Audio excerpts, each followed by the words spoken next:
കഥ തുടരുന്നു.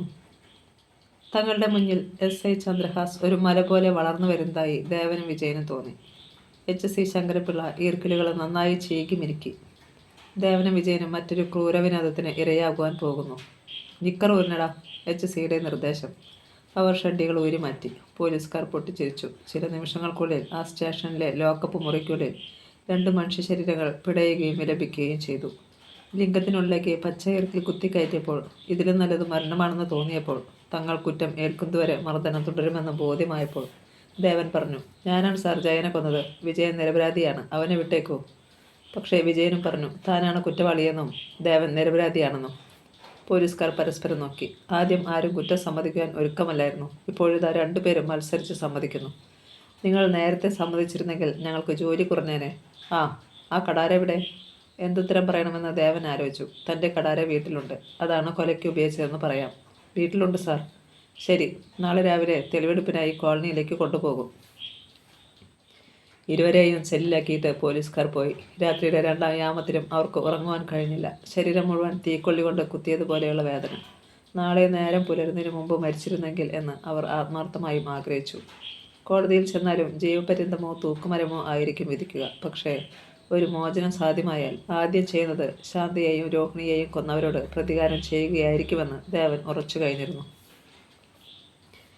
ദേവനെയും വിജയനെയും പോലീസ് പിടിച്ചുകൊണ്ടുപോയി. അവർ ആരെയോ കൊലപ്പെടുത്തിയ പോലും. പിന്നീട് എന്തൊക്കെ സംഭവിച്ചിരിക്കും? കുടിയേറ്റക്കാർക്ക് ഒന്നും അറിഞ്ഞുകൂടായിരുന്നു. അവരെ എങ്ങനെ തിരികെ കൊണ്ടുവരും എന്നതായിരുന്നു കുടിയേറ്റക്കാരുടെ മുഖ്യ പ്രശ്നം. വിദ്യാഭ്യാസമുള്ള ചെറുപ്പക്കാർക്ക് അറിയാം അവരെ ജാമ്യത്തിലിറക്കാമെന്നും അതിന് വക്കീലുമാരുടെ ആവശ്യമുണ്ടെന്നും. പക്ഷേ ഇത് കൊലപാതക കുറ്റമാണ്. ജാമ്യം കിട്ടുമെന്ന് തോന്നുന്നില്ല. പിന്നെ എന്ത് ചെയ്യും? അവർക്ക് ഉത്തരം മുട്ടി. ഒരു വഴിയുണ്ട്, ശ്രീനാഥ് മുതലാളി. അയാൾ പറഞ്ഞാൽ പോലീസല്ല, മന്ത്രിമാർ പോലും കേൾക്കും. എന്നാൽ മുതലാളിയെ സമീപിക്കുന്നതെങ്ങനെ? അയാൾക്കാണെങ്കിൽ കുടിയേറ്റക്കാരോട് ഇപ്പോൾ കടുത്ത ശത്രുതയാണ് താനും. ആവശ്യക്കാരന് ഔചിത്യമില്ലല്ലോ. മുതലാളിയുടെ അടുത്തു പോകുവാൻ ശങ്കരനും വിജയന്റെ പിതാവ് വേലയനും തയ്യാറായി. സന്ധ്യയോടടുത്ത നേരത്താണ് അവൻ ബംഗ്ലാവിലെത്തിയത്. എന്തു വേണം? ഒരു പരിചാരകൻ തിരക്കി. മുതലാളിയെ കാണണം. അദ്ദേഹം ഇവിടെ ഇല്ല. പറഞ്ഞു കഴിഞ്ഞപ്പോൾ കാറിൻ്റെ ഒച്ച കേട്ട് അവർ തിരിഞ്ഞു നോക്കി. മുതലാളി വരുന്നു. ചുവന്ന മാരുതി കാർ ഗേറ്റ് കടന്ന് പാട്ടിക്കാവിൽ വന്നു നിന്നു. ശങ്കരനും വേലയനും ഭവ്യതയോടെ നിന്നു. മുതലാളി അപ്പോൾ സ്റ്റേഷനിൽ നിന്നും വരികയായിരുന്നു. ഡോർ തുറന്നിറങ്ങിയ മുതലാളി ചോദ്യരൂപേണ അവരെ നോക്കി. മുതലാളി ഗദ്ഗതത്താൽ വേലയൻ്റെ ശബ്ദം ഇടറി. എന്താ വന്നത്? പരിഹാസം നിറഞ്ഞ ശബ്ദം. ഞങ്ങളുടെ മക്കളെ മുതലാളി രക്ഷിക്കണം, ശങ്കരനാണ് പറഞ്ഞത്. ശ്രീനാഥ് വിജയഭാവത്തിൽ ഒന്നിളകി നിന്നു. ഓഹോ, അവരെ പോലീസ് അറസ്റ്റ് ചെയ്തുവെന്ന് ഞാനും അറിഞ്ഞു. അവർ കൂടെ പഠിച്ച ഏതോ വിദ്യാർത്ഥിയെ കൊന്നു അല്ലേ? അയ്യോ, അവരങ്ങനെ ചെയ്തിട്ടില്ല മുതലാളി. രാത്രിയിൽ മുഴുവൻ അവർ കോളനിയിലുണ്ടായിരുന്നു. അവിടെ നിങ്ങൾ എനിക്കെതിരെ നീങ്ങുവാൻ പ്ലാൻ ഇടുകയായിരുന്നു അല്ലേ? ഇരുവരും മൗനം. അല്പം കഴിഞ്ഞ് വേലയും പറഞ്ഞു, ഇവിടുത്തെ കൊച്ചു മുതലാളിയും കൂട്ടുകാരും ചേർന്ന് ഞങ്ങളുടെ 2 പെൺകുട്ടികളെ കൊന്നു. ആ വിവരം ഇവിടെ വന്ന് പറയണമെന്നായിരുന്നു ഞങ്ങൾ വിചാരിച്ചത്. അല്ലാതെ എൻ്റെ മകൻ കൊന്നെന്നോ? ക്ഷമിക്കണം മുതലാളി, കൊച്ചു മുതലാളിയും കൂടി ഉണ്ടായിരുന്നെന്നാ ദേവൻ പറഞ്ഞത്. അത് ശരി. എന്നിട്ട് ആ പെൺകുട്ടികളുടെ ശവശരീരങ്ങൾ എവിടെ? അതറിയത്തില്ല. എന്നാൽ എനിക്കറിയാം, അവരെ കൊന്നത് വിജയനും ദേവനും കൂടിയാണ്. അതുകൊണ്ടാണ് ജയനെയും അവർ കൊലപ്പെടുത്തിയത്. തങ്ങളുടെ തലച്ചോറിലേക്ക് ഓരോ അസ്ത്രങ്ങൾ പാഞ്ഞു കയറിയ പ്രതീതി അവർക്കുണ്ടായി. തങ്ങളുടെ മക്കൾ? ഇല്ല, അവരത് ചെയ്യില്ല. മുതലാളി കള്ളം പറയുകയാണ്. ഇല്ല മുതലാളി, അതാരാണ്ട് വെറുതെ പറഞ്ഞതാണ്. അല്ല, ഒക്കെ പോലീസ് തെളിയിച്ചോളും. അപ്പോൾ ഇനി അവരെക്കുറിച്ച് ചിന്തിക്കാതിരിക്കുന്നതാണ് നല്ലത്. കൊലപാതകങ്ങൾ 3 ഒന്നുകിൽ കൊലക്കയർ, അല്ലെങ്കിൽ ജീവപര്യന്തം. എൻ്റെ ദൈവമേ, ശങ്കരൻ കരഞ്ഞുപോയി. മുതലാളി, എങ്ങനെയെങ്കിലും അവരെ രക്ഷിക്കണം. എനിക്കാവില്ല, നിങ്ങൾക്ക് പോകാം. മുതലാളി, നിങ്ങൾ അധ്വാനിച്ചുണ്ടാക്കിയ ഭൂമിയുണ്ടല്ലോ ജീവിക്കുവാൻ, പിന്നെ മക്കളെന്തിനാ? ആ പിതാക്കന്മാരുടെ ഹൃദയം വേദനയോടെ പിടഞ്ഞു. ഒരു കാര്യം, 4 ദിവസങ്ങൾക്കുള്ളിൽ അവിടം ഒഴിഞ്ഞു തന്നില്ലെങ്കിൽ ഇതൊന്നുമായിരിക്കില്ല ഇനിയും. അപ്പോൾ ശങ്കരൻ്റെ തലച്ചോറിൽ പുതിയൊരു ആശയം. ഇതൊന്നുമായിരിക്കില്ല എന്ന് പറഞ്ഞത്? വിജയനും ദേവനും മുതലാളിയോട് കയർത്തതിന് അവരെ അത് തുറന്നു ചോദിക്കുവാൻ ശങ്കരൻ തിരിഞ്ഞപ്പോഴേക്കും മുതലാളി പോയി കഴിഞ്ഞിരുന്നു. അവർക്ക് മുന്നിൽ വാതിലടഞ്ഞു. രാവിലെ 8 മണിയായപ്പോൾ SI ചന്ദ്രഹാസന് ശ്രീനാഥ് മുതലാളിയുടെ ഫോൺ വന്നു. വിജയനും ദേവനും ചേർന്ന് 2 കുടിയേറ്റക്കാരി പെൺകുട്ടികളെ ബലാത്സംഗം ചെയ്തു കൊന്ന് തൻ്റെ എസ്റ്റേറ്റിന് വടക്കുഭാഗത്തുള്ള കൊക്കയിൽ എറിഞ്ഞിട്ടുണ്ടെന്നും കൃത്യം കാണുവാനിടയായ ജയനെ സംഗതി പുറത്തറിയിക്കാതിരിക്കുവാനാണ് കൊലപ്പെടുത്തിയതെന്നും അയാൾ അറിയിച്ചു. ഇൻസ്പെക്ടർ ഉടൻ തന്നെ ശ്രീനാഥിൻ്റെ എസ്റ്റേറ്റിലേക്ക് തിരിച്ചു. പറഞ്ഞ സ്ഥലത്ത് ജീപ്പ് നിർത്തിയിട്ട് ഇറങ്ങി നോക്കി. അഗാധമായ കൊക്കയാണ്. കാടും പടർപ്പുകളും കെട്ടുപിണഞ്ഞു കിടക്കുന്നു. താഴേക്ക് നോക്കിയാൽ യാതൊന്നും വ്യക്തമല്ല. എങ്കിലും എസ് ഐക്ക് ഒരു തെളിവ് കിട്ടി. താഴെ മുൾപ്പടർപ്പുകളിൽ തടഞ്ഞിരിക്കുന്ന വസ്ത്രഭാഗങ്ങൾ. എസ് ഐ തിരിച്ചു പോന്നു. Police station. സെല്ലിന്റെ വാതിൽ തുറക്കപ്പെട്ടപ്പോൾ അർദ്ധമയക്കത്തിലായിരുന്ന ദേവനും വിജയനും ഞെട്ടി ഉണർന്നു. വാതിൽക്കൽ എസ് ഐ നിൽക്കുന്നു. കഴിവേറി മോമാരെ, നീയൊക്കെ ജയനെ എന്തിനാ കൊന്നത്? ഞങ്ങൾ ബാക്കി പറയുവാൻ ദേവൻ മടിച്ചു. കാരണം മർദ്ദനത്തിൽ നിന്നും മോചനം നേടുന്നതിന് വേണ്ടിയാണ് തലേന്ന് കുറ്റം സമ്മതിച്ചത്. ഇനിയിപ്പോൾ നിഷേധിച്ചാൽ നിങ്ങളോടൊപ്പം കോളേജിൽ പഠിക്കുന്ന 2 കുടിയേറ്റക്കാരികളായ പെൺകുട്ടികളെ നിങ്ങൾ ബലാത്സംഗം ചെയ്തു കൊന്നതിന് സാക്ഷിയാകേണ്ടി വന്ന ജയനെ ഭീതി മൂലം നിങ്ങൾ വധിച്ചു അല്ലേ? സാർ, അവർ നടുങ്ങിപ്പോയി. വീഴ്ചിരിക്കേണ്ട, എല്ലാം ഞാൻ അറിഞ്ഞു. വേഗം വസ്ത്രങ്ങൾ ധരിക്കി, രാവിലെ കോളനിയിൽ പോകണം. സെല്ലിൻ്റെ വാതിലടഞ്ഞു. വസ്ത്രങ്ങൾക്ക് അസഹനീയമായ നാറ്റമുണ്ടായിരുന്നു. പക്ഷേ അത് ധരിക്കാതെ നിവൃത്തിയില്ലായിരുന്നു. കയ്യിലെടുത്തപ്പോൾ തന്നെ ഛർദ്ദിക്കണമെന്ന് തോന്നി. 10 മണിയായപ്പോൾ പോലീസുകാർ അവരെ സ്റ്റേഷന് പുറത്തേക്ക് നയിച്ചു. കാൽവേളകൾ പൊട്ടിയിരുന്നതിനാൽ നടക്കുവാൻ വളരെയേറെ പ്രയാസം നേരിട്ടു. നാറിയിട്ട് നിൻ്റെയൊക്കെ കൂടെ നടക്കാൻ പറ്റില്ലല്ലോടാ, പോലീസുകാർ ചീറി. അതിന് ഉത്തരവാദികൾ നിങ്ങൾ തന്നെയല്ലേ എന്ന് ചോദിക്കണമെന്നുണ്ടായിരുന്നു. മിണ്ടിയില്ല. ദേവൻ്റെ വലത് കൈയും വിജയൻ്റെ ഇടത് കൈയും ചേർത്ത് ഒറ്റ വിലങ്ങ് കൊണ്ടാണ് അവരെ ബന്ധിച്ചിരുന്നത്. അവരെ പിന്നിൽ കയറ്റി പോലീസുകാരും കയറി, എസ് ഐ മുന്നിലും. ജീപ്പ് നീങ്ങി. അരമണിക്കൂറിന് ശേഷം ഗ്രാമത്തിലേക്ക് ജീപ്പ് കടന്നപ്പോൾ എതിരെ ഒരു ബൈക്ക് വന്നു. ജയരാജൻ അയാളെ കണ്ടപ്പോൾ എസ് ഐ ജീപ്പ് നിർത്തിച്ചു. ബൈക്ക് ജീപ്പിനോട് ചേർത്ത് നിർത്തി. എഞ്ചിൻ ഓഫ് ചെയ്തിട്ട് ജയരാജൻ ചിരിച്ചു. എന്താ സാറേ രാവിലെ? തെളിവെടുപ്പ്. കക്ഷികൾ ഇതിനകത്തുണ്ടോ? ഉണ്ട്. ജയരാജൻ താഴെ ഇറങ്ങി പിന്നിൽ വന്ന് അകത്തേക്ക് നോക്കി. 6 കണ്ണുകൾ കൂട്ടിമുട്ടി. ഇര കണ്ട സിംഹങ്ങളെ പോലെ ദേവൻ്റെയും വിജയൻ്റെയും കണ്ണുകൾ തിളങ്ങി. ജയരാജൻ ഒന്ന് മന്ദവസിച്ചു. എടാ ചതിയാ. ദേവൻ ജീപ്പിൽ നിന്നും ചാടുവാൻ ഭാവിച്ചെങ്കിലും പോലീസുകാർ തടഞ്ഞു. ഒപ്പം അടിയും മുഖത്ത് വീണു. ജയരാജൻ എസ് ഐയുടെ അരികിലെത്തി. ഇവന്മാരുടെ അഹങ്കാരത്തിന് കുറവൊന്നും വന്നിട്ടില്ലല്ലോ. അതൊക്കെ ഞാൻ ശരിയാക്കിക്കൊള്ളാം. ആ, മുതലാളി എവിടെയുണ്ടോ? ഉണ്ട്. ജയരാജൻ പട്ടണത്തിലേക്കും അവർ കോളനിയിലേക്കും നീങ്ങി. കോളനിയിൽ ജീപ്പ് നിന്നപ്പോൾ കുടിയേറ്റക്കാർ ഭീതിയോടെ എത്തി നോക്കി. അതിൽ നിന്നും ദേവനെയും വിജയനെയും ഇറക്കിയപ്പോൾ അവർ മെല്ലെ ചുറ്റും കൂടി. സഹതാപാർദ്രമായ കണ്ണുകൾ. അത്രമാത്രം മാറിയിരുന്നു ആ ചെറുപ്പക്കാർ. അവരുടെ മാതാപിതാക്കളുടെ കരച്ചിലുകൾ അവിടെ മുഴങ്ങി. ദേവൻ്റെ കടാര എടുക്കുന്നതിനായി അയാളെ കുടിലിലേക്ക് നയിച്ചു. കുടിലിൻ്റെ പുൽമറയിൽ വച്ചിരിക്കുന്നത് അയാൾ പോലീസിന് കാട്ടിക്കൊടുത്തു. ചെയ്യാത്ത കുറ്റം, രക്തം കാണാത്ത കടാര. ഇവിടെ സത്യം ബലി കഴിക്കപ്പെട്ടിരിക്കുന്നു. നീതി താഴ്ത്തേണ്ട പോലീസ് ഉദ്യോഗസ്ഥർ തന്നെ അനീതി കാട്ടുന്നു. ദേവനെയും വിജയനെയും കൊണ്ട് അവർ തിരികെ ജീപ്പിനടുത്തെത്തി. ഈ ഒരു ആയുധമേ ഉള്ളൂ. ജീപ്പിനുള്ളിലേക്ക് വീണ്ടും. എന്നാൽ അവിടെ മറ്റൊന്ന് നടന്നു. കുടിയേറ്റക്കാർ എന്തിനും തയ്യാറായി. ഞൊടിയിടയ്ക്കുള്ളിൽ അവർ ജീപ്പ് വളഞ്ഞു. പോലീസുകാർ ലാത്തി ചുഴറ്റിക്കൊണ്ട് അവരുടെ നേരെ അടുത്തു. അവർ പിന്മാറിയില്ല. കയ്യിൽ കിട്ടിയ ആയുധങ്ങളുമായി പോലീസുകാരെ എതിർത്തു. ഇൻസ്പെക്ടർ രംഗം നോക്കി നിൽക്കുകയാണ്. എണ്ണത്തിൽ കൂടുതലുള്ള കുടിയേറ്റക്കാർ. അവർ പോലീസിനെ മർദ്ദിക്കുന്നു. വിജയനും ദേവനും കണ്ണുകൾ കൊണ്ട് എന്തോ സംസാരിച്ചു. ഇതിനിടെ ജീപ്പിൽ നിന്നും ഇരുന്ന ഡ്രൈവറെയും വലിച്ചു പുറത്തേക്കിട്ട് കുടിയേറ്റക്കാർ അടിച്ചു. ഇൻസ്പെക്ടറും അവർക്കിടയിലായി. ദേവനും വിജയനും ഈ തക്കത്തിന് ജീപ്പിൽ നിന്നിറങ്ങി. പിന്നെ ഒറ്റയോട്ടം. ആരും അത് ശ്രദ്ധിച്ചില്ല. കാൽവെള്ളകളിൽ തൊലിയില്ല. ഓടുമ്പോൾ അസഹനീയമായ വേദന. കാര്യമാക്കിയില്ല. കൈയും ചുഴച്ചുകൊണ്ട് കുടിയേറ്റക്കാരെ തടയുന്നതിനിടയിൽ ഇൻസ്പെക്ടർ നോക്കി. അകലെ കൂടി അവർ ഓടുന്നു. ആരും അനങ്ങരുത്. അയാൾ റിവോൾവർ എടുത്തു. ആൾക്കാർ ഒന്നറച്ചു. ഇൻസ്പെക്ടർ ദേവൻ്റെയും വിജയൻ്റെയും പിന്നാലെ കുതിച്ചു. നിൽക്കടാ. കൃഷിഭൂമികൾ താണ്ടി അവർ വനലക്ഷ്യമാക്കി ഓടി. കൈകൾ കൂട്ടി ബന്ധിച്ചിരിക്കുന്നു. കാലുകളിലൂടെ രക്തമൊഴുകുന്നു. ഓടുവാൻ വയ്യ. നിൽക്കിൻ നായൻ്റെ മുഖന്മാരെ. അവർ അതും ശ്രദ്ധിച്ചില്ല. വനത്തിൻ്റെ തുടക്കം. പെട്ടെന്ന് ഇൻസ്പെക്ടർ ട്രിഗറിൽ വിരലമർത്തി. മുന്നോട്ടോടിയ വിജയൻ നിന്നു. അയാളുടെ പുറത്ത് ഒരു ദ്വാരം വീണിരുന്നു. അതുവഴി രക്തം കിനിഞ്ഞു വന്നു. പിന്നെ വല്ലാത്തൊരു അലർച്ചയോടെ മുന്നോട്ട് മറിഞ്ഞു.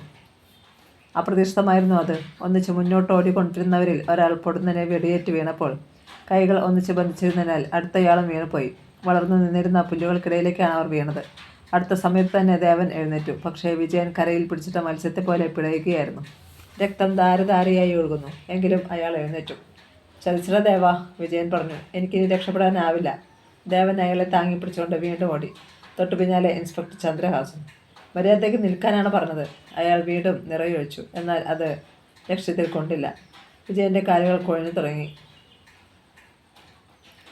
വയ്യ, എനിക്കിനി ഓടുവാൻ വയ്യ. എൻ്റെ കൈ എങ്ങനെയെങ്കിലും ഒടിച്ചു കളഞ്ഞിട്ട് നീ രക്ഷപ്പെടും. വിജയൻ പിന്നെയും താഴെ വീണു. ഇത്തവണ ദേവൻ അയാളെ തോളിലേറ്റിക്കൊണ്ടോടി. അവർ വനത്തിലെത്തിക്കഴിഞ്ഞിരുന്നു. പെട്ടെന്ന് വീണ്ടും വെടിപൊട്ടി. ആ!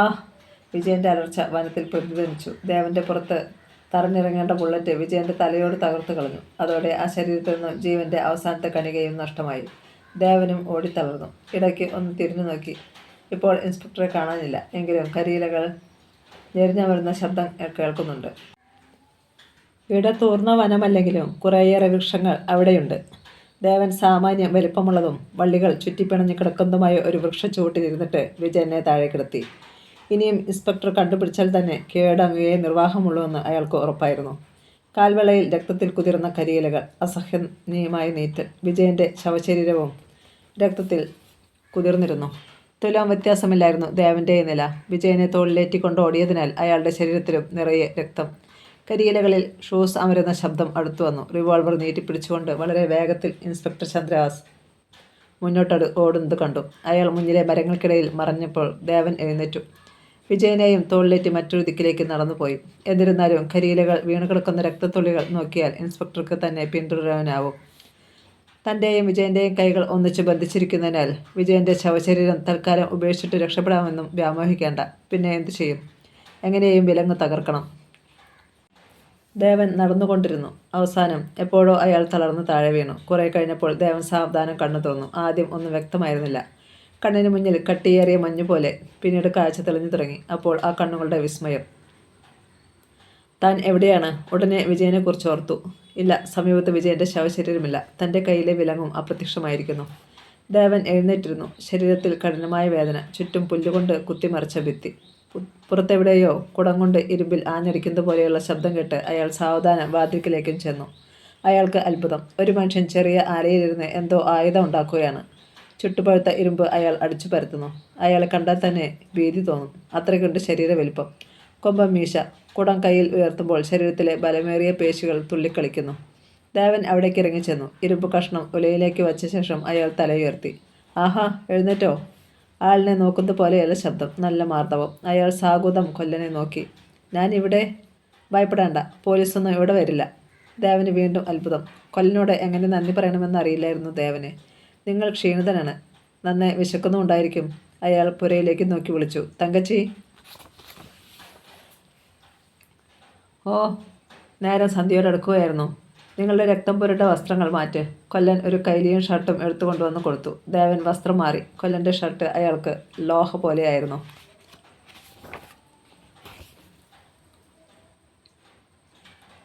വന്ന് ഭക്ഷണം കഴിക്കേ. അയാൾ അകത്ത് ചെന്ന് തഴപ്പായിൽ ചമ്രം പടിഞ്ഞിരുന്നു. പെൺകുട്ടി എന്തൊക്കെയോ കാട്ടുകിഴങ്ങുകൾ ചുട്ടെടുത്തതും ഏതോ മൃഗത്തിൻ്റെ വറുത്ത ഇറച്ചിയും കൊണ്ടുവന്നു വെച്ചു. എന്നിട്ട് തിരികെ കൊല്ലൻ്റെ അരികിൽ വന്നിരുന്നു. അയാൾ കുറച്ചുകൂടി കഴിഞ്ഞപ്പോൾ പണി നിർത്തി എഴുന്നേറ്റു. ചോദിക്കുവാൻ മറന്നു. എന്താ പേര്? ദേവൻ. ആ, ദേവന് കുളിക്കണോ? എങ്കിൽ വരൂ. അയാൾ ഒരു കല്ലിലിരുന്നു. എന്ത് കുറ്റമാണ് ചെയ്തത്? ഒന്നും ചെയ്തില്ല. പിന്നെ പോലീസ് പിടിച്ചത്? ചെയ്യാത്ത കുറ്റത്തിന്. പറയൂ, കേൾക്കട്ടെ. അതിനു മുമ്പ് ഒന്ന് ചോദിക്കട്ടെ, താങ്കൾ ആരാണ്? മനസ്സിലായില്ലേ? ഒരു കൊല്ലൻ. പേര് പരമു. ദേവൻ ആദ്യം മുതലുള്ള തൻ്റെ കഥ പറഞ്ഞു. കാപാലികന്മാർ. പരമു പല്ല് കടിച്ചു. ശ്രീനാഥ് ചെകുത്താനാണ്. ഇവിടുത്തെ പോലീസും അങ്ങനെ തന്നെ. അവർ കുളിച്ചു. ശരീരത്തിൻ്റെ വെള്ളം വീണപ്പോൾ അസഹനീയമായ നീറ്റൽ. സാരമില്ല, പരമു പറഞ്ഞു. കുടിലിൽ ചെല്ലുമ്പോൾ പച്ചമരുന്ന് പുരട്ടാം. ഇരുവരും തിരികെ യാത്രയായി. പരമു ചേട്ടനെന്താ ഈ വനത്തിൽ കഴിയുന്നത്? അത് അയാളൊരു നിമിഷം എന്തോ ആലോചിക്കുകയാണെന്ന് തോന്നി. അതൊക്കെ പിന്നെ പറയാം. തങ്കച്ചിയുടെ അമ്മ? അവളെ ഞാൻ കൊന്നു. പരമു പെട്ടെന്ന് പറഞ്ഞു. ആര്? ഞാൻ. ദേവൻ നടുങ്ങിപ്പോയി. പോലീസിൽ നിന്ന് രക്ഷപ്പെടുവാനാണ് വനത്തിൽ അഭയം തേടിയത്. ഇപ്പോൾ പണിയുന്ന സാധനങ്ങൾ രഹസ്യമായി പട്ടണത്തിൽ കൊണ്ടുപോയി വിൽക്കും. ആവശ്യമുള്ള സാധനങ്ങൾ വാങ്ങിക്കൊണ്ട് പോരുകയും ചെയ്യും. പോലീസ് ഇന്നും എന്നെ തിരയുന്നുണ്ട്. പരമ പോയി കുറേ പച്ചിലകൾ ശേഖരിച്ചു കൊണ്ടുവന്നു. തങ്കച്ചി അത് ഒരു കല്ലിൽ വെച്ച് ഇടിച്ചു പിഴിഞ്ഞെടുത്തു. പരമു തന്നെ അത് ദേവൻ്റെ ശരീരത്തിലെ മുറിവുകളിൽ പുരട്ടുകയും കുറച്ച് കുടിക്കാൻ കൊടുക്കുകയും ചെയ്തു. കാൽവെള്ളയിലെ മുറിവുകളായിരുന്നു ഏറെ വികൃതം. നേരം ഇരുട്ടുന്തോറും ക്രൂരജന്തുക്കളുടെ ഗർജനങ്ങളൊക്കെ ഉയർന്നു തുടങ്ങി. പരമു 2 ഇരട്ടക്കുഴൽ തോക്കുകളെടുത്ത് നിറച്ചു വെച്ചു. ഒരു റിവോൾവറും. രാത്രിയിൽ ഏതെങ്കിലും മൃഗങ്ങൾ ആക്രമിക്കുവാൻ വന്നാൽ നേരിടണമല്ലോ. ഇവിടെ ഒരു ചെറിയ യുദ്ധത്തിനുള്ള സാമഗ്രികളുണ്ടെന്ന് ദേവന് തോന്നി. ഈ സമയം അങ്ങകലെ കുടിയേറ്റക്കാർക്ക് ഒരിക്കലും മറക്കാനാവാത്ത കുറേ ദുരന്തങ്ങൾ ഉണ്ടാകുവാൻ പോകുകയായിരുന്നെന്ന് ഉന്നത തലങ്ങളിലെ ചുരുക്കം ചിലരല്ലാതെ മറ്റാരും അറിഞ്ഞിരുന്നില്ല. രാത്രി കുറെ വൈകിയപ്പോഴാണ് പരമു തിരിച്ചെത്തിയത്. നാട്ടിലെ വിശേഷമറിയാൻ കാത്തിരിക്കുകയായിരുന്നു ദേവൻ. പരമുവിൻ്റെ മുഖം മ്ലാനമായിരുന്നു. താൻ കൊണ്ടുവന്ന സാധനങ്ങളൊക്കെ തങ്കച്ചിയെ ഏൽപ്പിച്ചിട്ട് അയാൾ പറഞ്ഞു. മോളെ, കാപ്പി വേണം? ഓ. ഷർട്ട് അഴിച്ചിട്ട ശേഷം പരമു ആലയിൽ കിടന്നിരുന്ന മരക്കൊമ്പുകൾ വച്ചുകെട്ടിയുണ്ടാക്കിയ ബെഞ്ചിൽ ഇരുന്നു. ഒപ്പം ദേവനും. കുറച്ചുനേരം പരമു ഒന്നും മിണ്ടിയില്ല. എങ്ങനെ തുടങ്ങണമെന്ന ആലോചനയിലായിരുന്നു അയാൾ. അയാളുടെ മൗനം ദേവന് അസഹ്യമായി. പരമു ചേട്ടാ. അയാൾ തലയിളക്കി ദേവനെ നോക്കി. വീണ്ടും മൗനം. തങ്കച്ചി 2 ഗ്ലാസുകളിൽ കാപ്പി കൊണ്ടുവന്നു. ചൂടുകാപ്പി ഊതി കുടിക്കവേ പരമു സാവധാനം പറഞ്ഞു തുടങ്ങി. ദേവന് കേൾക്കാൻ ആഗ്രഹമില്ലാത്ത കാര്യങ്ങളാണ് എന്നിൽ നിന്നും അറിയുവാൻ പോകുന്നത്. ഉത്കണ്ഠയോടെ അയാൾ പരമുവിൽ ശ്രദ്ധ കേന്ദ്രീകരിച്ചിരുന്നു. നമ്മൾ പ്രതീക്ഷിച്ചതുപോലെയൊന്നും ആയിരുന്നില്ല സംഭവങ്ങൾ. എന്തുപറ്റി ചേട്ടാ? പോലീസുകാരുമായി കുടിയേറ്റക്കാർ ഏറ്റുമുട്ടിയ കഥ ദേവൻ എന്നോട് പറഞ്ഞിരുന്നല്ലോ. ഉവ്വ്, അവരിൽ 2 പോലീസുകാർ മരിച്ചു. ബാക്കി 3 പേർ മരണവുമായി മല്ലിടുന്നു. ദേവനിൽ നിന്നും അറിയാതൊരു ശബ്ദമുണ്ടായി. എന്നിട്ട് ശ്രീനാഥ് മുതലാളിയുടെ സമ്മർദ്ദം നിമിത്തം വനം വകുപ്പ് മന്ത്രി കുടിയേറ്റക്കാരെ ഒഴിപ്പിക്കാൻ ഉത്തരവിട്ടു. ദൈവമേ! മാത്രവുമല്ല, പോലീസുകാരെ വധിച്ച കുടിയേറ്റക്കാരെ വെറുതെ വിട്ടുകൂടാ എന്ന് ആഭ്യന്തരമന്ത്രിയും SP-യെ വിളിച്ചു പറഞ്ഞു. ഇതിനു പിന്നിലും മുതലാളിയുടെ കൈയുണ്ടെന്നാണ് പത്രവാർത്ത. പരമചേട്ടാ, എനിക്ക് ഉടനെ കോളനിയിലെത്തണം. അവിടെ എന്തെങ്കിലും നടക്കുന്നതിന് മുൻപ് അവരെ രക്ഷിക്കണം. ഇനിയിപ്പോൾ പോയിട്ട് കാര്യമില്ല. പരമു ദീർഘമായി നിശ്വസിച്ചു. സംഭവിക്കേണ്ടതൊക്കെ ഇന്നലെ രാത്രിയിലേ സംഭവിച്ചു. രാത്രിയിൽ പോലീസ് കോളനി ആക്രമിച്ചു. വീടുകൾക്കൊക്കെ തീവച്ചു. ആൾക്കാരെ അടിച്ച് അവശരാക്കി. പെൺകുട്ടികളെ മാനഭംഗപ്പെടുത്തി. കുറേ പേരെ അറസ്റ്റ് ചെയ്ത് കൊണ്ടുപോയിട്ട് രാവിലെ വിട്ടയച്ചു. കുറേ പേർ വെന്തു മരിച്ചെന്നും ബാക്കിയുള്ളവർ രാത്രിയിൽ തന്നെ വനത്തിൽ ഒളിച്ചുവെന്നുമാണ് അറിയുവാൻ കഴിഞ്ഞത്. ഇപ്പോൾ കോളനിയിൽ ഒറ്റ മനുഷ്യജീവിയോ ഒരു വീടോ ഇല്ല. നിങ്ങളുടെ കൃഷികളൊക്കെ ഇന്ന് പകൽ പോലീസ് നശിപ്പിച്ചു. ദേവൻ്റെ കണ്ണുകൾ നിറഞ്ഞു തുളുമ്പി. കവിളിലൂടെ ചാൽ പോലെ കണ്ണീർ ഒഴുകി. തൻ്റെ പ്രിയപ്പെട്ട അച്ഛനും അമ്മയും മറ്റുള്ളവരൊക്കെ, എല്ലാവരും എവിടെ? വനത്തിൽ ഒളിച്ചവരെ എന്തെങ്കിലും കണ്ടെത്താമെന്ന് വിചാരിക്കാം. മരങ്ങൾ വെട്ടിത്തെളിച്ച് എത്ര നാൾ അധ്വാനിച്ചാണ് കൃഷിസ്ഥലം ശരിയാക്കിയത്. അത് മുഴുവൻ ഇപ്പോൾ. തനിക്ക് ഭ്രാന്ത് പിടിക്കുമെന്ന് തോന്നിപ്പോയി ദേവന്. അപ്പോൾ പരമു വീണ്ടും പറയുന്നത് കേട്ടു. ദേവനെ 24 മണിക്കൂറിനുള്ളിൽ കണ്ടുപിടിക്കണമെന്നാണ് മുകളിൽ നിന്നുള്ള ഉത്തരവ്. അതുകൊണ്ട് പോലീസ് പരക്കം പായുകയാണ്. ഇന്ന് നിരാശയായവർ നാളെ കൂടുതൽ ആൾക്കാരുമായി എത്തുവാനാണ് സാധ്യത. ദേവന്റെ രക്തത്തിളച്ചു. പോലീസുകാർ തല്ലിച്ചതച്ചതിൻ്റെ വേദന മറന്നു. കൊല്ലണം എല്ലാറ്റിനെയും ഒറ്റ വിചാരമേ ഉണ്ടായിരുന്നുള്ളൂ. പരമചേട്ടാ, നാളെ തന്നെ എന്നെ വനത്തിന് പുറത്ത് കടത്തി തരണം. എന്തിന്? എല്ലാ കഴിവറുകളെയും ഞാൻ കൊല്ലും. വിഡ്ഢിത്തം പറയാതിരിക്കേ ദേവ. ഇപ്പോൾ നിന്നെക്കൊണ്ട് അവരെ ഒന്നും ചെയ്യാൻ കഴിയില്ല. കാരണം നീ ക്ഷീണിതനാണ്. ശരീരത്തിലെ നൊമ്പരം മാറി. മനസ്സിനെ ബലപ്പെടുത്തി ആയുധങ്ങൾ പ്രയോഗിക്കുവാൻ പഠിച്ചിട്ട് ശത്രു സംഹാരം തുടങ്ങാം. ചേട്ടാ, മതിയടാ. ആ രാത്രിയിൽ ദേവന് ഉറങ്ങുവാനേ കഴിഞ്ഞില്ല. പലവിധ ചിന്തകളാൽ മനസ്സ് അലറി തിമർക്കുന്ന കടൽ പോലെ പ്രക്ഷുബ്ധമായിരുന്നു. ചിലപ്പോൾ ആവേശം തോന്നും, മറ്റു ചിലപ്പോൾ കരച്ചിൽ. പരമുവിൻ്റെ കൂർക്കം വരി കേൾക്കാം. ദേവൻ പതിയെ എഴുന്നേറ്റ് തിണ്ണയിൽ വന്നിരുന്നു. ഇരുളിൻ്റെ അഗാധതയിലേക്ക് തുറച്ചു നോക്കിക്കൊണ്ട്. വനത്തിൽ നിന്നുയരുന്ന ക്രൂരമൃഗങ്ങളുടെ ഗർജനങ്ങൾ അയാളെ നടുക്കിയില്ല. കടവാവലുകളുടെ ചിറകൊടിയച്ചയോ മൂങ്ങകളുടെ വികൃത ശബ്ദമോ അയാളെ അലോസരപ്പെടുത്തിയില്ല. മനസ്സിനെ ഒരിടത്ത് തളച്ചിടുവാൻ അയാൾ ശ്രമിച്ചു. എപ്പോഴോ അകത്ത് കയറിക്കിടന്ന് ഉറങ്ങി. രാവിലെ കാപ്പിയുമായി വന്ന തങ്കച്ചി വിളിച്ചപ്പോഴാണ് ഉണർന്നത്. അവളുടെ മുഖം ശോകാർദ്ധമായിരുന്നു. അതിൻ്റെ കാരണം അയാൾക്കറിയാമായിരുന്നു. ഇത്തിരി വേദനിച്ചാലും തന്നെ സ്വപ്നം കണ്ടുകൊണ്ട് ഒരു പെണ്ണും കാത്തിരിക്കരുത്. അന്ന് തന്നെ പരമു ദേവനെ വെടിവെക്കുവാൻ പഠിപ്പിച്ചു തുടങ്ങി. ആദ്യം ഇരട്ടക്കുഴൽ തോക്കുകൊണ്ടും പിന്നെ റിവോൾവർ കൊണ്ടും. ഇത്തിരി വിഷമങ്ങളൊക്കെ തോന്നിയെങ്കിലും വൈകിട്ടായപ്പോഴേക്കും ഒരു വിധത്തിൽ ലക്ഷ്യത്തിലേക്ക് വെടിവെച്ചു കൊള്ളിക്കാൻ പഠിച്ചു. ഒരാഴ്ചക്കുള്ളിൽ ദേവൻ നല്ലൊരു വെടിക്കാരനാവും. അപ്പോഴേക്കും ശരീരത്തിൻ്റെ ക്ഷീണവും പോകും. പരമു ചിരിച്ചു. 8 ദിവസങ്ങൾ എത്ര വേഗത്തിലാണ് പോയത്. ഇതിനിടെ പോലീസ് സംഘം പലതവണ വനത്തിൽ വന്നുവെങ്കിലും നിരാശയോടെ മടങ്ങി. ദേവൻ മിന്നൽ വേഗത്തിൽ ഇപ്പോൾ ലക്ഷ്യത്തിലേക്ക് നിറയൊഴിക്കുവാൻ പഠിച്ചു കഴിഞ്ഞു. പരമു നൽകിയ പച്ചമരുന്ന് കൊണ്ട് അയാളുടെ ശരീരത്തിലെ മുറിവുകളൊക്കെ ഏതാണ്ട് കരിഞ്ഞു കഴിഞ്ഞു. 6 തിരകൾ കൊള്ളുന്ന ഒരു റിവോൾവറും ഒരു ഡബിൾ ബാരൽ ഗണ്ണും പരമു ദേവന് നൽകി. തൽക്കാലം റിവോൾവർ മതി. അതാണല്ലോ വേഗം ഒളിച്ചു വയ്ക്കാൻ കഴിയുന്നത്. ദേവൻ റിവോൾവറും കുറേ ബുള്ളറ്റുകളും ഒരു സഞ്ചിയിലാക്കി. ദേവൻ ഇനി എന്ന് വരും? താമസിയാതെ, ചിലപ്പോൾ നാളെ തന്നെ. പരമചേട്ടന് ശ്രീനാഥ് മുതലാളിയുടെ പകയുണ്ടാകുവാനുള്ള കാരണം എനിക്കറിയണം. അപ്പോൾ നേരെ സന്ധ്യ കഴിഞ്ഞിരുന്നു. പരമു ദേവനെ വനത്തിന് വെളിയിലെത്തിച്ചു. തിരികെ വരാനുള്ള വഴി അറിയാമല്ലോ. അറിയാം. രാത്രി 12 മണി ക്ലോക്കിൽ അടിച്ചു. ദേവൻ ശ്രീനാഥ് മുതലാളിയുടെ മതിൽ ചാടിക്കടന്ന് മുറ്റത്തെത്തി. എങ്ങും നിശബ്ദത. അയാൾ പെട്ടെന്ന് പിന്തിരിഞ്ഞ് മതിലിന് മുകളിൽ കയറി നിന്നിട്ട് ഫോൺ കമ്പികൾ കട്ട് ചെയ്തു. പിന്നെ പോർട്ടിക്കോവിലേക്ക് നടന്നു. സ്വിച്ചിൽ വിരലമർത്തിയപ്പോൾ അകത്ത് കിളിച്ചിലച്ചു. നിമിഷങ്ങൾ. വിസിറ്റിംഗ് റൂമിൽ ലൈറ്റ് തെളിഞ്ഞു. ദേവൻ അരയിലിരുന്ന റിവോൾവറിൽ പിടിമുറുക്കി. ആരാ? ഒരു പുരുഷ ശബ്ദം. വാതിൽ തുറക്ക്. മുതലാളിയോട് ഒരു അത്യാവശ്യക്കാര്യം പറയാനാ. താമസിയാതെ വാതിലിൻ്റെ കൊളുത്തുകൾ നീക്കുന്നത് അയാൾ കേട്ടു. ഹാൻഡിൽ തിരിയുന്നു. അടുത്ത നിമിഷത്തിനു വേണ്ടി ദേവൻ കാത്തുനിന്നു. വാതിൽ തുറക്കപ്പെട്ടു. ദേവൻ അകത്തേക്ക് നോക്കി. ഏതാണ്ട് 30 വയസ്സോളം തോന്നിക്കുന്ന ഒരു മനുഷ്യൻ. പ്രഥമ ദൃഷ്ട്യാ തന്നെ കറുത്തുക്കുള്ളനായ ആ താടിക്കാരൻ മുതലാളിയുടെ ഗുണ്ടയാണെന്ന് ദേവന് വ്യക്തമായി. മുതലാളിയെ ഒന്ന് കാണണം, ദേവൻ പറഞ്ഞു. അയാൾ അല്പനേരം ദേവനെ തന്നെ നോക്കി നിന്നു. തന്നെ ഗുണ്ടയ്ക്ക് മനസ്സിലായിട്ടില്ലെന്ന് ദേവൻ ഉറപ്പായി. മുതലാളി ഇവിടെയില്ല. നിങ്ങളാരാണ്? ഗുണ്ട തൻ്റെ താടിയിൽ വിരലോടിച്ചു. അത് താങ്കളോട് പറയാൻ നിവൃത്തിയിലുള്ള സുഹൃത്തെ.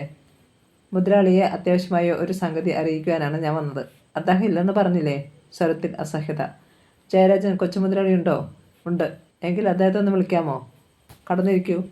ദേവൻ അകത്തേക്ക് കയറിയപ്പോൾ അയാൾ വാതിൽ ചാരി ബോൾട്ട് ചെയ്തു.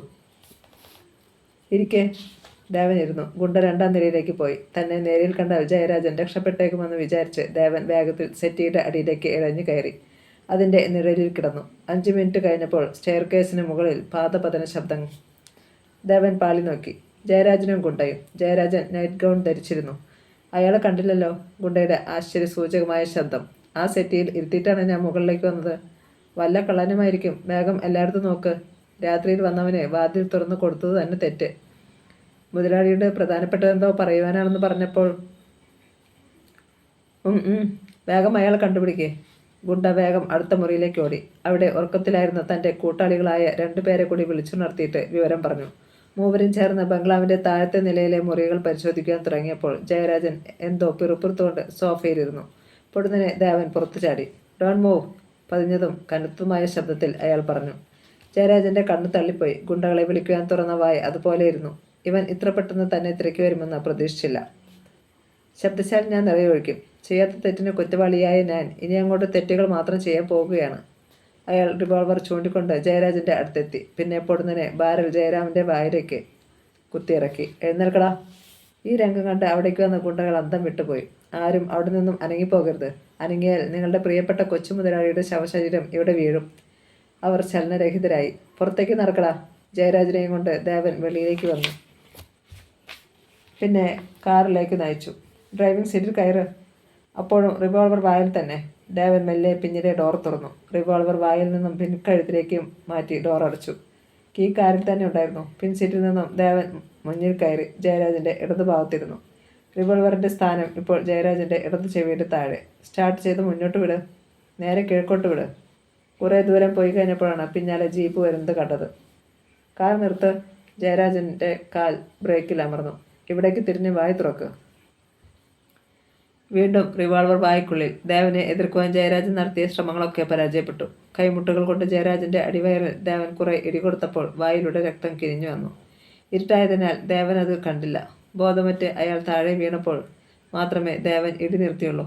ഉടനെ അയാൾ ജയരാജനെ എടുത്ത് തോളിലിട്ടുകൊണ്ട് ഒരു ഊടുവഴിയിലൂടെ നടന്നുപോയി. ജയരാജനുമായി ദേവൻ വനത്തിലെത്തി. പെട്ടെന്ന് ആരും കടന്നു വരാത്ത ഒരു പ്രത്യേക ഭാഗത്ത് ജയരാജനെ ഒരു ചെറിയ വൃക്ഷത്തോട് ചേർത്ത് ബന്ധിച്ചു കിടത്തി. അനന്തരം നേരം പുലരുവോളം ദേവൻ കാവലിരുന്നു. രാത്രി തന്നെ ജയരാജൻ ഉണർന്നെങ്കിലും അയാൾ ഒന്നും സംസാരിക്കാതിരിക്കാൻ വേണ്ടി ദേവൻ കുറേ കരിയിലകൾ വായിൽ കുതിതിരുകി. നേരം പുലർന്നു. ദേവനും ജയരാജനും പരസ്പരം നോക്കി. ദേവൻ അയാളുടെ വായിലെ കരിയില നീക്കി. ദേവാ, എന്നെ കൊല്ലരുത്. എന്നോട് പൊറുക്കണം. തറന്ന ശബ്ദത്തിൽ ജയരാജൻ പറഞ്ഞു. ആദ്യം നീ എൻ്റെ ചോദ്യങ്ങൾക്ക് സത്യസന്ധമായ ഉത്തരം തരൂ. ശാന്തിയെയും രോഹിണിയെയും വധിക്കുവാൻ നിങ്ങൾ എത്ര പേരുണ്ടായിരുന്നു? 6 പേര്. ആരൊക്കെ? ജയനും ജോസഫും വിനോദും ഷഫീഖും മോഹനനും ഞാനും. അതിൽ ഒരാൾ മരിച്ചു. ഇനി നിങ്ങൾ 5 പേർ ബാക്കിയുണ്ട് അല്ലേ? ദേവാ, ഞങ്ങൾക്കൊരു തെറ്റ് പറ്റി.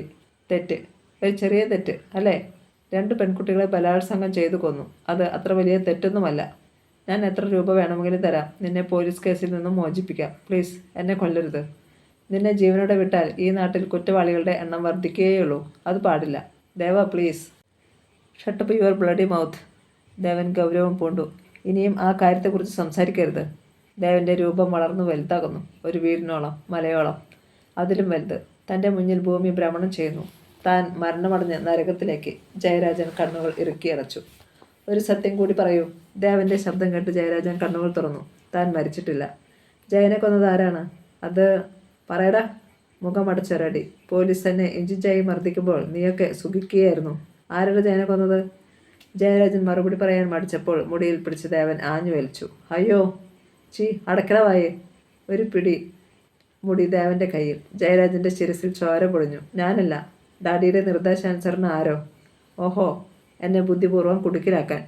അപ്പോൾ മിസ്റ്റർ ജയരാജൻ, ജീവിതത്തിൽ ആദ്യമായി ഞാനൊരു കൊലപാതകം നടത്തുന്നു. ഒരു തുടക്കം.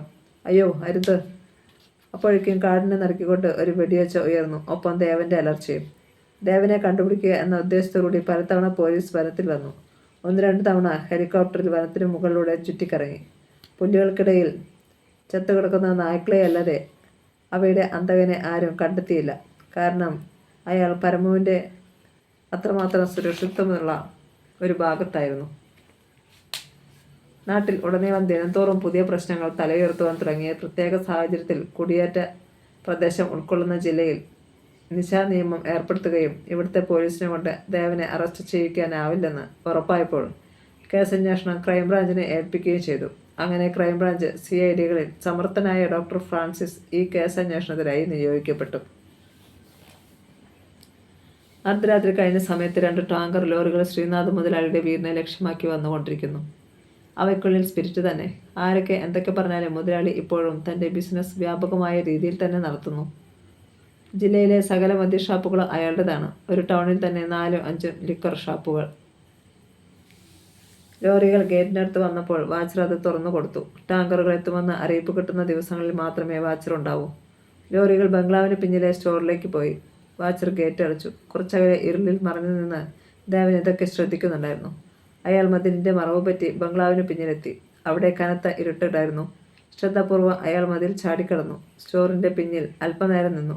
ടാങ്കറുകളിൽ നിന്നും പകരുന്ന സ്പിരിറ്റ് സ്റ്റോറിലുള്ള മറ്റൊരു ടാങ്കിൽ നിൽക്കുകയാണെന്ന് ദേവന് അറിയാമായിരുന്നു. എല്ലാം തകർക്കണം. ലക്ഷക്കണക്കിന് മനുഷ്യരെ തകർക്കുന്ന ഈ സ്പിരിറ്റ് പരിപാടി ഇരുന്നുകൊണ്ട് അവസാനിപ്പിക്കണം. ദേവൻ്റെ കയ്യിൽ ഒരു തുകലിൽ സഞ്ചിയുണ്ട്.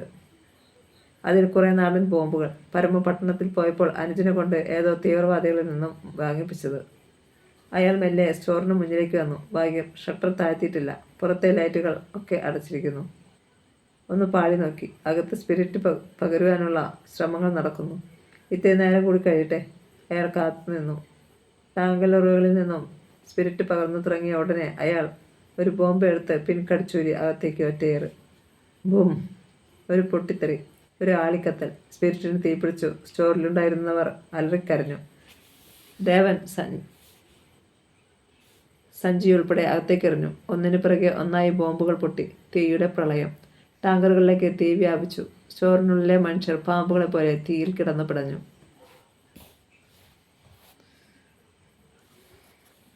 ക്രൈംബ്രാഞ്ച് ഉദ്യോഗസ്ഥനായ ഡോക്ടർ ഫ്രാൻസിസ് കേസന്വേഷണാർത്ഥം CI വില്യംസിൻ്റെ വസതിയിലെത്തി. നേരെ രാത്രിയോടടുക്കാറായിരുന്നു. ഉള്ളിൽ വെറുപ്പോടെയാണെങ്കിലും CI അത് പ്രകടിപ്പിക്കാതെ ഫ്രാൻസിസിനെ സ്വീകരിച്ചിരുത്തി. തങ്ങളുടെ അനാസ്ഥ കൊണ്ടാണ് ദേവനെ പിടികിട്ടാത്തതെന്നും അതുകൊണ്ട് കേസന്വേഷണം ക്രൈംബ്രാഞ്ചിന് വിട്ടുകൊടുക്കുകയാണെന്നുമാണ് പത്രങ്ങളുടെ മുൻപേജിൽ വെണ്ടയ്ക്ക വലുപ്പത്തിൽ എഴുതിയിരുന്നത്. പോരെങ്കിൽ പ്രതിപക്ഷക്കാർ തങ്ങൾ വെറും കൈക്കൂലി വീരന്മാരാണെന്നും മുതലാളിമാരുടെ അടിമകളാണെന്നുമൊക്കെ പ്രസ്താവന പുറപ്പെടുവിച്ചിരിക്കുന്നു. CIയിൽ ഇവയോടെയൊക്കെ അമർഷമുണ്ടായിരുന്നു.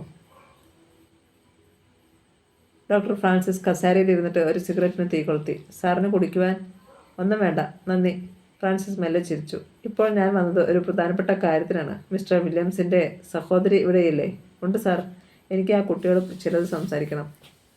ദേവൻ്റെ ക്ലാസ്മേറ്റ് ആയിരുന്നല്ലോ അവൾ. മേരി, വില്യംസ് വിളിച്ചു. ഈ സംഭാഷണമൊക്കെ വാതിലിന് പിന്നിൽ നിന്ന് ശ്രദ്ധിക്കുകയായിരുന്ന മേരി ഇറങ്ങി വന്നു. സാറിന് നിന്നോടെന്താ ചോദിക്കാനുണ്ട്? അവൾ ഫ്രാൻസിസിനെ നോക്കി. 30 വയസ്സിലധികം കാണില്ല. സുന്ദരൻ. ഏത് പെൺകുട്ടിയും ആ ശരീര സൗന്ദര്യത്തിന് മുന്നിൽ മയങ്ങി നിന്നു പോകും. മേരിയും വില്യംസും അമ്മയും മാത്രമേ അവിടെയുള്ളൂ. അച്ഛനില്ല. വില്യംസ് അവിവാഹിതനാണ്. മിസ് മേരി ഇരിക്കൂ, ഫ്രാൻസിസ് പറഞ്ഞു. യാതൊരു മടിയും കൂടാതെ അവൾ കുറ്റാന്വേഷകൻ്റെ മുന്നിൽ ഇരുന്നു. എനിക്ക് മേരിയിൽ നിന്നും അറിയേണ്ടത് ദേവനെ കുറിച്ചാണ്. അവൾ വിടർന്ന മിഴികളോടെ ശ്രദ്ധിച്ചു നോക്കുന്നത് കണ്ടപ്പോൾ ഫ്രാൻസിസ് തുടർന്നു. നിങ്ങൾ ക്ലാസ്മേറ്റ്സ് ആയിരുന്നല്ലോ. ദേവൻ എങ്ങനെ? വളരെ നല്ല മനുഷ്യനായിരുന്നു സാർ. ഒരു സ്വപ്നാടനക്കാരിയെ പോലെ അവൾ മന്ത്രിച്ചു. എന്നുവെച്ചാൽ? തികച്ചും സമാധാനപ്രിയൻ. പെട്ടെന്ന് വില്യംസ് പൊട്ടിച്ചിരിച്ചു. ഈ പൊട്ടിപ്പെണ്ണ് പറയുന്നത് കേട്ടില്ല സാറേ. അവൻ സമാധാനപ്രിയനായിരുന്നെന്ന്. കോളേജിൽ അത്രയും പ്രശ്നങ്ങളുണ്ടാക്കി. സ്വന്തം കോളനിയിലെ 2 പെൺകുട്ടികളെ അവനും മറ്റവനും ചേർന്ന് കൊലപ്പെടുത്തി. ചേട്ടാ, ബാക്കി തുടരുവാൻ അനുവദിക്കാതെ മേരി തൻ്റെ സഹോദരനെ തടഞ്ഞു. പലപ്പോഴും നിങ്ങൾ പോലീസുകാർ സത്യം എന്തെന്നറിയാതെയാണ് പ്രവർത്തിക്കുന്നത്. ആ പെൺകുട്ടികളുടെ മരണത്തിന് ഉത്തരവാദികൾ ദേവനും വിജയനുമല്ലെന്ന് എനിക്കുറപ്പുണ്ട്. മേരി, വില്യംസിൻ്റെ ശബ്ദത്തിൽ താക്കീതിൻ്റെ ധ്വനി. നിങ്ങൾ ഇരുവരും വഴക്കുകൂടേണ്ട. ഫ്രാൻസിസ് ഇടയ്ക്ക് കയറി. ഇപ്പോൾ ഞാൻ മേരിയോട് സംസാരിക്കുന്നു. മേരി എന്നോട് മാത്രം മറുപടി പറയുന്നു. ഇരുവരും നിശബ്ദരായി. ദേവനും മറ്റുമല്ല ആ കൊലപാതകങ്ങൾ നടത്തിയെന്ന് മേരിക്ക് ഉറപ്പുണ്ടോ? ഉണ്ട് സാർ. കാരണം പെൺകുട്ടികളെ കാണാഞ്ഞ് തിരക്കിൽ തിരക്കിയിറങ്ങി അവരോട് ജയൻ്റെ പിന്നാലെ പെൺകുട്ടികൾ പോകുന്നത് കണ്ടുവെന്ന് പറഞ്ഞത് ഞാനാണ്. ദേവനും വിജയനും ആശുപത്രിയിലാണെന്ന് പറഞ്ഞാണ് ജയൻ അവരെ കൂട്ടിക്കൊണ്ടുപോയത്. ഫ്രാൻസിസിന് അത് പുതിയ അറിവായിരുന്നു. മേരി തുടർന്നു. കോളേജിൽ അത്രയും പ്രശ്നങ്ങൾ ഉണ്ടാക്കുവാൻ കാരണക്കാരൻ ജയരാജനായിരുന്നു. ശ്രീനാഥ് മുതലാളിയുടെ മരണമടഞ്ഞ പുത്രനോ? അതെ. അവൻ ശാന്തയോടും രോഹിണിയോടും പലതവണ അപമര്യാദയായി പെരുമാറാൻ ഭാവിച്ചു. എന്നിട്ടൊന്നും ദേവൻ അനങ്ങിയില്ല. അവസാനം ജയരാജൻ ഗുണ്ടകളെ കൊണ്ട് ദേവനെയും വിജയനെയും പതപ്പിച്ചു. അതിനെ തുടർന്നായിരുന്നു പ്രശ്നങ്ങൾ. എരിഞ്ഞുതീർന്ന സിഗരറ്റ് കുറ്റി ആശ്രയിൽ കുത്തിത്തിരികിയിട്ട് ഫ്രാൻസിസ് മറ്റൊന്നിനെ തീ കൊളുത്തി.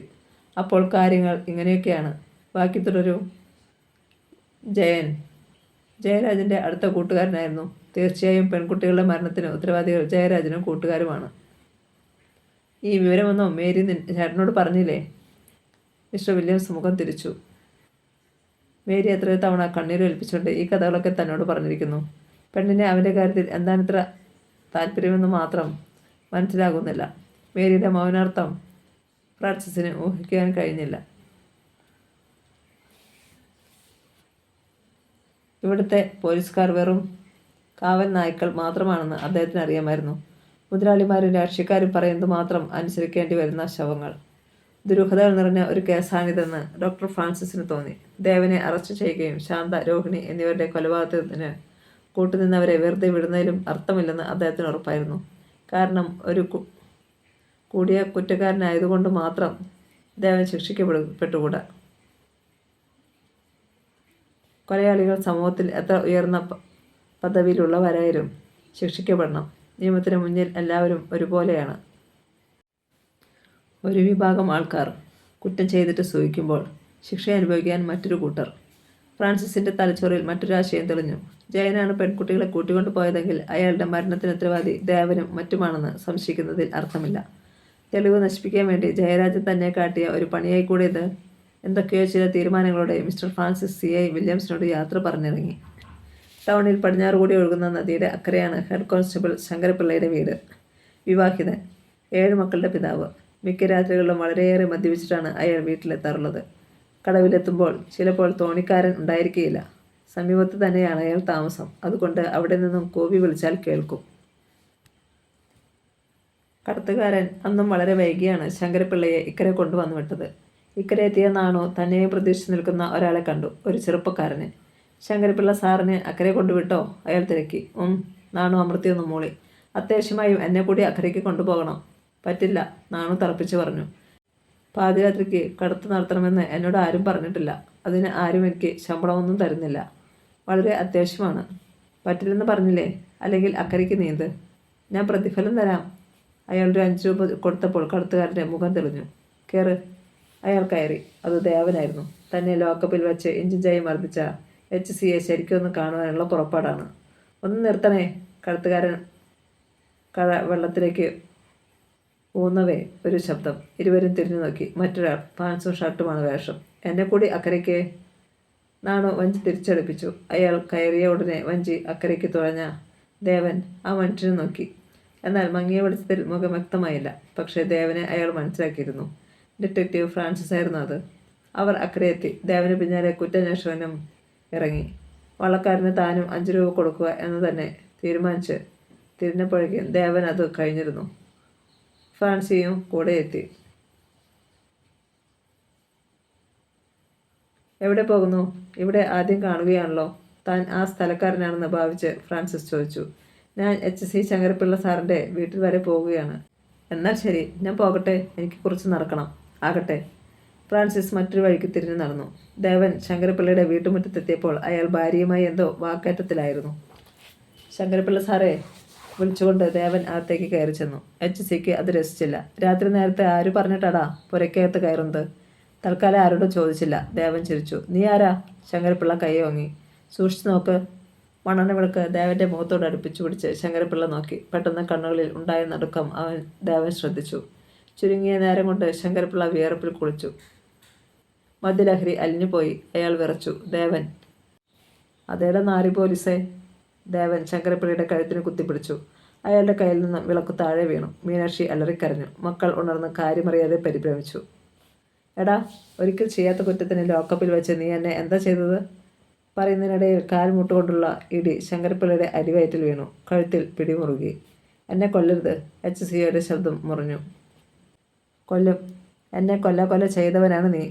കൊല ചെയ്യാതെ കൊലയാളിയായവനാണ് ഞാൻ. ഇനി അങ്ങോട്ട് കൊലത്തനം നടത്തുവാൻ പോകുന്നു. അയാൾ മൃഗത്തെപ്പോലെ മുരണ്ടു. ശങ്കരപ്പിള്ളയുടെ കണ്ണ് തള്ളി. മീനാക്ഷി ഓടിച്ചെന്ന് അടുക്കളയിലെ വിളക്കുമായി വന്നു. കൂട്ടനിലവിളി. മക്കളാരും പുറത്തേക്ക് വന്നില്ല. മീനാക്ഷി ദേവനെ പിടിച്ചു മാറ്റാൻ ഒരു ശ്രമം നടത്തി. അയാൾ ആ സ്ത്രീയെ കുടഞ്ഞു എറിഞ്ഞു. ആകെ ബഹളം. അടുത്ത വീടുകളിൽ ഉണ്ടായിരുന്നവരാരും ഇറങ്ങി വന്നില്ല. കാരണം നിലവിളിയും അടിപിടിയുമൊക്കെ അവിടെ നിത്യസംഭവങ്ങളാണ്. അഥവാ ആരെങ്കിലും വന്നാൽ ശങ്കരപ്പിള്ള അവരെ പുഴുത്ത തെറി വിളിക്കുകയാണ് പതിവ്. ശങ്കരപ്പിള്ള തറയിൽ വീണു. ദേവൻ നെഞ്ചത്ത് കയറിയിരുന്നു. കഴുത്തിൽ കുത്തിപ്പിടിച്ചു. ദേവാ! ഇടിവെട്ടുന്നത് പോലെ ശബ്ദം. അയാൾ വെട്ടിത്തിരിഞ്ഞു നോക്കി. വാതിൽക്കൽ റിവോൾവർ ചൂണ്ടി ഒരാൾ നിൽക്കുന്നത് മണ്ണെണ്ണ വിളക്കിൻ്റെ വെളിച്ചത്തിൽ അയാൾ കണ്ടു. തന്നോടത്ത് വള്ളത്തിൽ ഇക്കരയ്ക്ക് വന്ന ആൾ ഡോക്ടർ ഫ്രാൻസിസ്. ദേവന്റെ കാതിനുള്ളിൽ ഒരു പറ്റം കടന്നലുകൾ മൂളി. അപ്രതീക്ഷിതമായിരുന്നു ഈ സംഭവം. തനിക്ക് ഒരു എതിരാളി കൂടി ഇവിടെ എത്തിച്ചേരുമെന്ന് കണക്ക് കൂട്ടിയിരുന്നില്ല. ദേവൻ ശങ്കരപ്പിള്ളയെ വിട്. ഡോക്ടർ ഫ്രാൻസിസിന്റെ ആജ്ഞയെ അവഗണിക്കുവാനുള്ള മനസാന്നിധ്യം ദേവനുണ്ടായില്ല. അയാൾ HCയുടെ കഴുത്തിലെ പിടിവിട്ട് എഴുന്നേറ്റു. മിസ്റ്റർ ഫ്രാൻസിസിന്റെ കണ്ണുകൾ തൻ്റെ ഹൃദയത്തിൻ്റെ ഉള്ളറ വരെ ചൂഴ്ന്നിറങ്ങുന്നതായി ദേവന് തോന്നി. തന്നെ മനസ്സിലാക്കിയ ഇയാൾ ആരായിരിക്കും? വേഗത്തിൽ തൻ്റെ അരയിൽ കിടക്കുന്ന റിവോൾവർ എടുക്കുവാൻ ദേവൻ ഭാവിച്ചു. വേണ്ട മിസ്റ്റർ ദേവൻ, കുരുത്തക്കേടുകളൊന്നും എനിക്കിഷ്ടമല്ല. പുഴയോരത്തേക്ക് നടക്കൂ. എനിക്ക് നിങ്ങളിൽ നിന്ന് ചില വിവരങ്ങൾ അറിയുവാനുണ്ട്. നിങ്ങൾ ആരെന്ന് പറയൂ. ദേവൻ അസ്വസ്ഥതയോടെ പിറുപിറുത്തു. ഞാൻ ഡോക്ടർ ഫ്രാൻസിസ്, ഒരു ക്രൈംബ്രാഞ്ച് ഉദ്യോഗസ്ഥൻ. ദേവന്റെ ഹൃദയത്തിൽ ഒരു തീക്കട്ട വീണ പ്രതീതി. രക്ഷപ്പെടണം. ഈ മനുഷ്യൻ്റെ കയ്യിലായാൽ ഇരുവഴിയിൽ നിന്ന് രക്ഷപ്പെടുക ബുദ്ധിമുട്ടാണ്. അവർ നദീതീരത്തെത്തി. ഇരുട്ടായതിനാൽ ദേവന്റെ മുഖത്തെ ഭാവങ്ങളൊന്നും ഫ്രാൻസിസിന് കാണാൻ കഴിഞ്ഞിരുന്നില്ല. അവിടെ ഒരു തടി കിടപ്പുണ്ടായിരുന്നു. എങ്കിൽ അതിലിരിക്കൂ. എന്നാൽ പൊടുന്നനെ ദേവൻ ഇടതുകാൽ ഉയർത്തി ഫ്രാൻസിസിന്റെ കൈക്ക് ഒരു തട്ട് കൊടുത്തു. ആ നേരത്തെ തന്നെ അയാൾ നദിയിലേക്ക് ചാടുകയും ചെയ്തിരുന്നു. തെറിച്ചുപോയ റിവോൾവർ തപ്പിയെടുക്കവേ മിസ്റ്റർ ഫ്രാൻസിസ് മൃദുവായി ഒന്ന് മന്ദഹസിച്ചു. ഈ ചെറുപ്പക്കാരൻ താൻ ഉദ്ദേശിച്ചതിലും സമർത്ഥനാണെന്ന് വിചാരിക്കുകയും ചെയ്തു. നദിയിൽ ഓടിയിട്ട് ദേവനെ പിന്തുടരാൻ ഭാവിക്കാതെ അദ്ദേഹം എവിടേക്കോ നടന്നുപോയി. കഥ തുടരും.